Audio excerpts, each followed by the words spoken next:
Hey, welcome to the Victor H Investing live stream. We are on a Monday night, and this is a huge week of earnings. We have a number of companies announcing this week, some big ones. We've got Google, Apple, Meta, Amazon, Microsoft. It's going to be huge. This week is going to be humongous. So I thought I'd look at a few companies that announced today and kind of clear the deck so I could focus tomorrow on the companies that will be announcing tomorrow. And that's why I'm doing a late evening live stream. I usually don't live stream this late in the evening, but here I go. Looks like Bad Omen is on. How you doing, Bad Omen? Very nice to see you. Thanks for joining. Hopefully you're having a good day. Overall, the market went up nicely today. The NASDAQ was up only 0.26%. The Russell really went up. I saw my portfolio really go up nicely today, and it was mostly because of those small caps. So the Russell 2000 is really working. It really worked today. And the Dow also worked today, which was really nice to see. Dow is made up of 30 companies that are pretty significant size. One of them is Microsoft, and they will be announcing this week. So the company that I wanted to focus in on for this live stream was Waste Management to begin with, because they were one of the companies that announced today. It was the biggest market cap that announced today. And we'll get started with Waste Management, and then we'll go down this list. If there's a nomination out there, I'll consider it, but it has to be on this list. That way I can stay on task and take a look at companies that are announcing. So Waste Management in the after hours is trading up 1%. The market liked what they had to announce. And this is a consistent company. Over the last 5 years, stockholders are up 87% and they're paid a dividend. So all in, you doubled your money in 5 years. That's, to me, a sign of a very good company. It takes investor money and rewards investors in the form of appreciation and a little dividend. So all that's good in my book. It's a big cap company. Market cap is 83 billion, and the revenue is 21 billion. Looking at their growth, it's just a stable company, really stable growth, especially these past years. They had a down year in 2020. COVID did that to a lot of industries, so I give them a complete pass. But all other years, it's been positive growth. Really a sign of a strong business. These guys are the biggest company in waste management. So they have a lot of brand recognition. They have the land to operate with and have these disposal sites. So they have a lot of advantages. I like that about companies. Now let's take a look at their more recent quarter, closed on September 30th. And the revenue keeps growing. It grew nicely, 7.91%. Good job, Waste Management. And you look at their profitability, their gross profit is 2.2 billion on a $5.6 billion number. So they're about a 30% gross margin company. It's not great, but it's also not terrible. 30% is pretty good. When we look at their balance sheet, I'm going to look at their metrics and see how much debt they have compared to EBITDA. I like seeing that to be debt less than 3 times EBITDA. And when we compare debt with cash, it leaves us with about $16 billion of debt. EBITDA is 6.38. So if I divide 16 by 16.38, you get a little over 2, maybe 2.25. So that's fine. It's under 3, and that means the balance sheet's in good health. Let's take a look at cash flow. And for a company like this that has steady growth, I'll pay 20 times free cash flow for the company. Their market cap is 83 billion. So when I look at their free cash flow, and I'm going to look at the trailing 12 months, I get $2.1 billion. If I multiply that times 20, I get roughly $44 billion. Well short of their market cap. These guys don't produce a lot of free cash flow. Remember in the income statement, I showed that they were a 30% gross margin company. And you could see that the net cash flow at the end of the day isn't very high, even though their revenue is really high. So Waste Management's an excellent company, but it's not really a valuable company. Their profitability isn't very high and they don't generate enough cash flow for me to be an investor. I like high free cash flow generating companies that can continue to grow their top line, that have really good competitive advantages, and have a lot of opportunity to keep growing their businesses. And Waste Management is not that company. I think it's nice that the stock is moving up, and I think it's great that the stock's done really well over the last 5 years. Sometimes stock investing is about name recognition. Obviously, Waste Management, if the Waste Management trucks are driving around your neighborhood, you can really identify with that company. That probably helps them attract investors and buyers of their stock. So that's maybe one of the reasons why their stock has flourished over the last 5 years. But anybody who's a Waste Management stockholder, congratulations on the nice long-term appreciation. It looks like on the after hours, the stock is doing really well. All right, let's move over to Ford Motor. So Ford Motor, most people know what they do. They manufacture cars and distribute them. And they announced their earnings, and the market does not like what they're hearing. I think the big story is that they actually exceeded for the current quarter, but then guided that their fourth quarter is not going to be good. And that's what sent the stock down. Now, car businesses are tough. The car business has been around for more than 100 years. Let's take a closer look and see where the market is valuing Ford Motor. Market cap is only 45 billion, but the revenue is 180 billion. So you're just paying a fraction of revenue for the company, which shows that the market doesn't really appreciate car companies. In the current year, the PE is 11.85, but next year it's supposed to drop down to 6. Holy smokes, that's low. The dividend is really attractive at 5.28, really high dividend.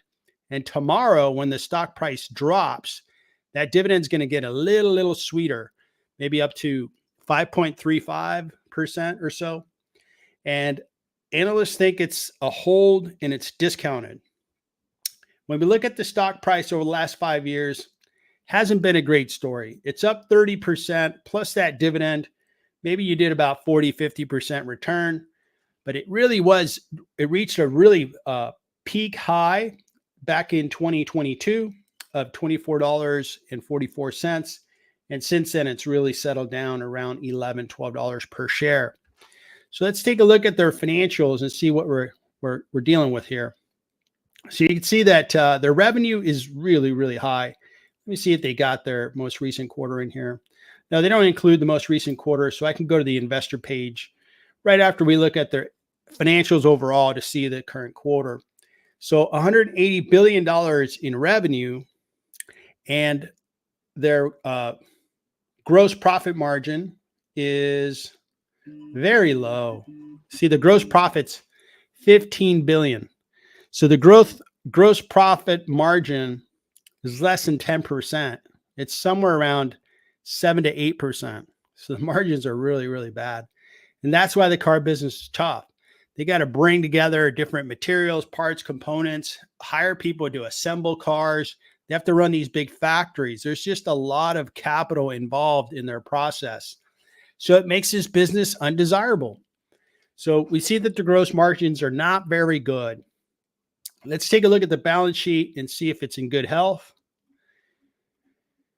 So the balance sheet has, a lot of debt. So we have net debt of 126 billion. EBITDA is about 10 billion. So that balance sheet is unhealthy. It would take, it would take more than 10 years to pay off the debt. And that's a really risky balance sheet. So we have a risky balance sheet. We have low margins. That's like 2 strikes. Now let's take a look at their cash flow.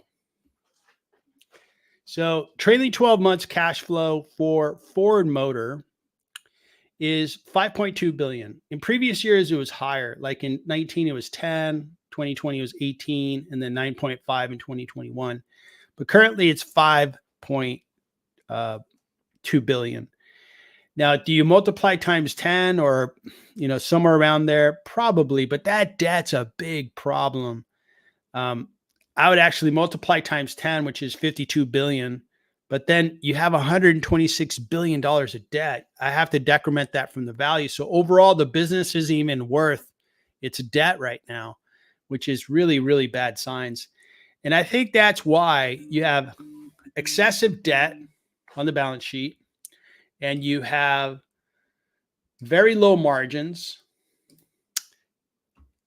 and the cash flow just doesn't get very high. So that's why the market just doesn't really get excited about this stock and this company. It could really flourish, but that's usually just temporary. So overall, I'm staying away from Ford. It's not an industry that I like. I like industries that create a lot of profit, high margins. You'll see those high margins with Microsoft, Google Alphabet. You'll see it with Apple, Meta, Eli Lilly. Look at those businesses. They'll show you really high margins. And that's where the value is. And that's why those companies are worth so much money, because they keep growing. They have great barriers of entry. They have great gross profit and generate very high free cash flows. Ford isn't not in that class. All right, so Ford is not a good stock for me. Waste Management is not a good stock for me. Let's see what Welltower is all about and take a look at that stock. So Welltower is a real estate investment trust, and they focus on real estate for seniors housing operators. And a lot of people are aging, right? You have an aging population. These guys provide a place for these folks to live, and they can get some nursing care or doctor's care, things that they need.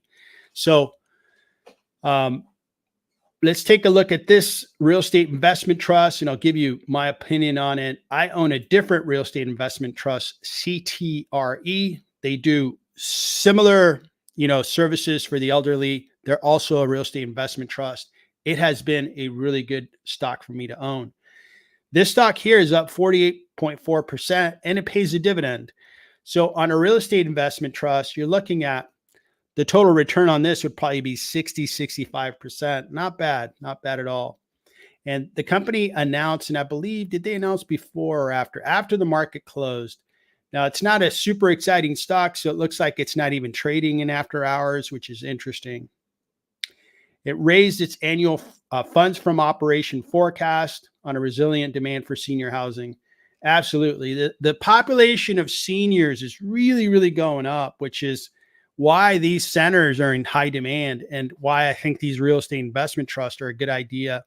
I already own CareTrust, which is CTRE. I'm very happy with that investment. This one here, I can't say any bad things about which is Welltower. And when you look at a real estate investment trust, you want to look at funds from operations to see if they could afford that dividend. Let's take a peek and see what that's all about. So I imagine that if, okay, good. They announced for the third quarter, and it's already being priced into the stock, or excuse me, the stock analysis website already has the information on the third quarter for Welltower. So we can look at what funds from operations.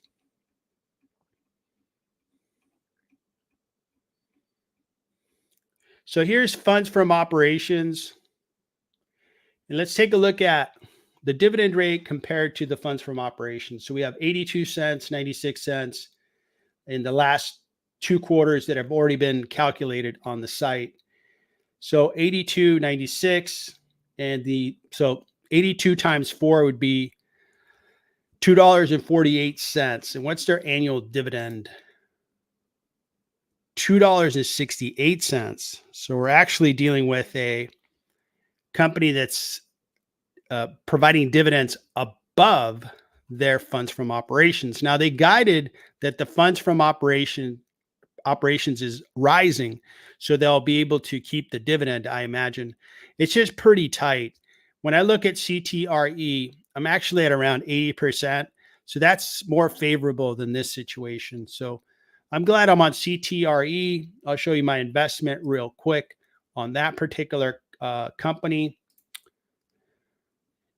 It's my single real estate investment trust. I don't invest in a lot of REITs. So here's CTRE.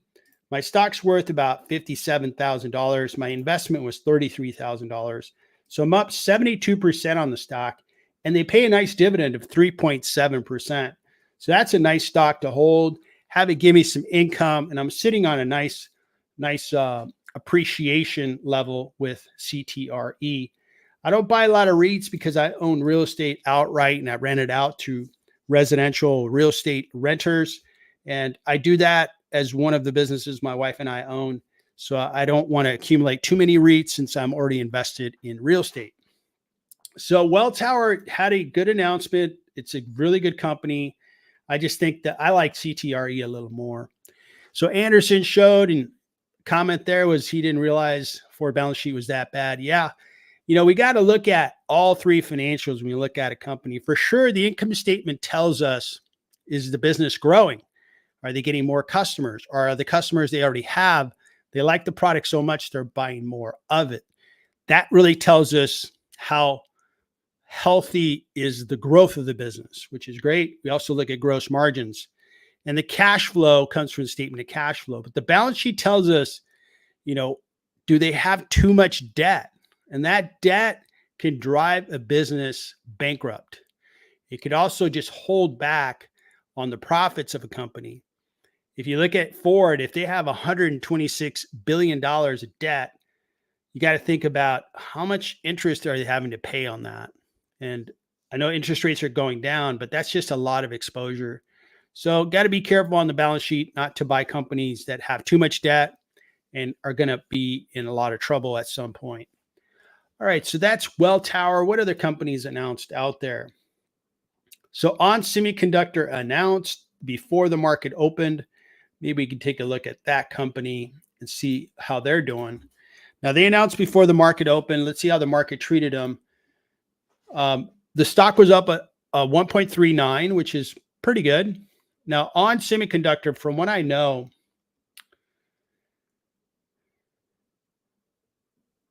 so they do intelligent sensing and power solutions. So they are integrated into the car industry. They're doing long range electric vehicle components, fast charging. So these things are about, the new generation of cars, which is exciting. And the company does have a $31 billion market cap. When we look at the 5-year, boy, investors did really well with ON Semiconductor. They're up 276%, which is a really nice rate of return. And even after going up that much, the PE isn't too bad. The PE is at 17.9 and the forward PE is 16. That's not too bad. When we look at the revenue growth, it's kind of been growth, slowdown, which is interesting. What's going on? Man, there's a lot of red on the screen. If their revenue is going down that much, how come the market liked what they had to announce? That's a little bit confusing to me. They have 1.7 billion in revenue in the quarter, 800 million of gross profit. So when I divide 800 by 1.7 billion, I'm getting to about 45% gross margins, which isn't too bad. It's better than the car industry. But I'm really concerned about this revenue. Why is the revenue going down? And those are substantial numbers in the quarter. So I'd want to sort that out before I ever entertain an investment like this. I'm not really that excited about their industry. I think the car business is tough. It's been around for a long time. EVs are not very profitable. Like Ford, one of their main negative points of their earnings announcement is that they are trying to be competitive in the EV market and they're losing a lot of money. It's just really hard for them. They're a traditional legacy company. And I think ON Semiconductor is definitely providing a component that's in demand. But at some point, that pressure, that cost pressure that the car manufacturers are facing is going to reach them and it's going to squeeze their margins. I imagine if I look at their revenue and it's declining, I'm really concerned about that. I would not be touching this stock for my portfolio. So it's interesting that ON Semiconductor announced and their stock did go up while their revenues really showed a downward trend. What else looks interesting on this list? let's take a look at, let's go outside the country and go to Fomento Económico Mexicano, which is the distributor of Coke for Mexico and a couple of other countries that include Guatemala, Nicaragua, Costa Rica, Panama, Colombia, Venezuela, Argentina, Uruguay. This is a $30 billion market cap and revenues 38.5 billion. The PE is 25.99. This is a beverage company. Forward P is 18. The forward P looks pretty good. Now, dividend is tiny, not really that much. And then the price target is supposed to be 25% higher. So this is really discounted according to what analysts have to say. So this company here, looking at their financials, and they haven't loaded their most recent quarter, but just kind of looking at them high level, the revenue is 741 million Mexican pesos. And the peso, not sure what the peso is exchanging right now, but I can quickly find out. And it's 0.05. So 0.05. So when we look at this, it'd be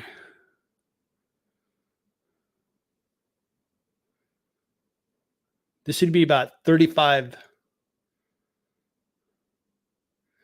I think this would be about 35 million when it's all said and done, 37 million. So now their growth has been there for the business and growing at 15.9 in the second quarter of 2024. Looking at their gross profit, right? So revenue 741, gross profit is basically 299. So this is about 40% margins, pretty good. A lot better than car business, better than On Semiconductor. just making beverages is more profitable than making complicated semiconductors like On does. But that's kind of the industries. You get to pick which industry you get to invest in. I like investing in industries that have very high gross profits. So this one here looks like this number, gross profit's actually about 15 million once we convert it from the peso to the dollar. All right, so we see where that's at. What was the valuation? This valuation is in US dollars. Okay, so these are dollars. Okay, good. All right. And now let's take a look at the balance sheet.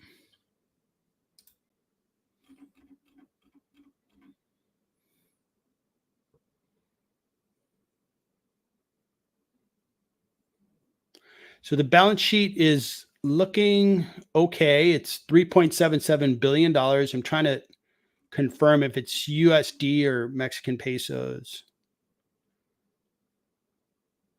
Looks like it's USD under these statistics. So 3.7 billion. And when we look at their EBITDA, 3.95. So they can pay off their debt pretty much in 1 year, which is a pretty short period of time. So their balance sheet looks pretty good. Looks just fine. Looking at their free cash flow, the trailing 12 months of cash flow,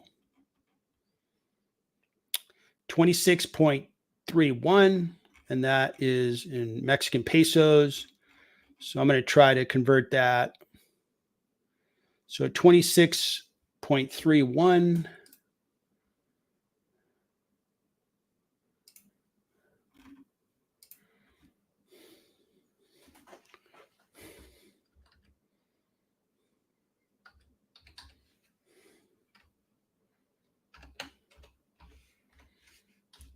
And that is $1.3 billion of free cash flow and is being generated in the trailing 12 months. If I multiply that times 20, because it is a desirable beverage industry, gets me to about $26 billion. And that's below their current market cap. So this company's selling at a premium.